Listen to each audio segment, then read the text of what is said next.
উচ্চশিক্ষার জন্য যুক্তরাষ্ট্রে পাড়ি জমানো দুই শিক্ষার্থী লিমন ও বৃষ্টি হত্যাকাণ্ডের বিষয়ে প্রতি মুহূর্তে সামনে আসছে নতুন নতুন চাঞ্চল্যকর তথ্য। মঙ্গলবার মূল অভিযুক্ত হিশামকে জামিন না দিয়ে কারাগারে পাঠিয়েছেন বিচারক। এছাড়াও দুই শিক্ষার্থী নিখোঁজের দিন থেকে মরদেহ উদ্ধার পর্যন্ত প্রতিদিনের বিবরণ প্রকাশ করেছেন প্রসিকিউটর। এক সপ্তাহের মধ্যে খুন ও মরদেহ সরানো সংক্রান্ত নানা প্রশ্নের সমাধান খুঁজতে চ্যাটজিপিটিকে প্রশ্ন করে অভিযুক্ত হিশাম। সিএনএন বলছে, গেল ১৬ এপ্রিল নিখোঁজের দিনও বন্ধুবান্ধবের সঙ্গে ছিল বৃষ্টি। আর জামিলের ফোন ট্র্যাক করে জানা যায়, সেদিন স্থানীয় সময় সন্ধ্যায় ফ্লোরিডার ক্লিয়ার ওয়াটারে অবস্থান করছিলেন তিনি। সে সময় ওই এলাকায় সাদা রঙের প্রাইভেট কার নিয়ে উপস্থিত ছিলেন হিশাম।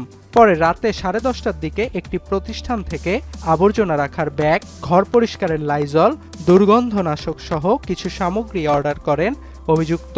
পরে ডোরড্যাশ নামে একটি অনলাইন প্রতিষ্ঠান সেগুলো হিশামের অ্যাপার্টমেন্টে পৌঁছে দেন।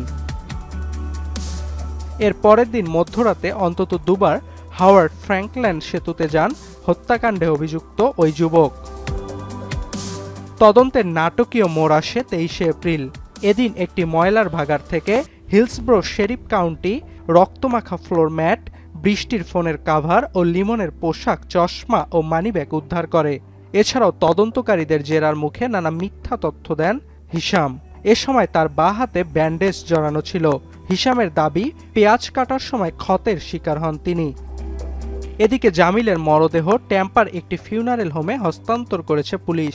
ওয়াশিংটনে বাংলাদেশ দূতাবাসের প্রেস মিনিস্টার গোলাম মোর্তজা জানান, টিকিট পাওয়া সাপেক্ষে যত দ্রুত সম্ভব দেশে পাঠানো হবে জামিলের মরদেহ, যার খরচ বহন করবে বাংলাদেশ সরকার।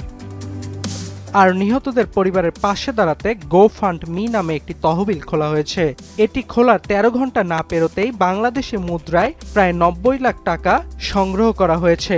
ফান্ডের উদ্যোক্তারা জানান, প্রাপ্ত অর্থ নিহতদের পরিবারের মাঝে তুলে দেয়া হবে।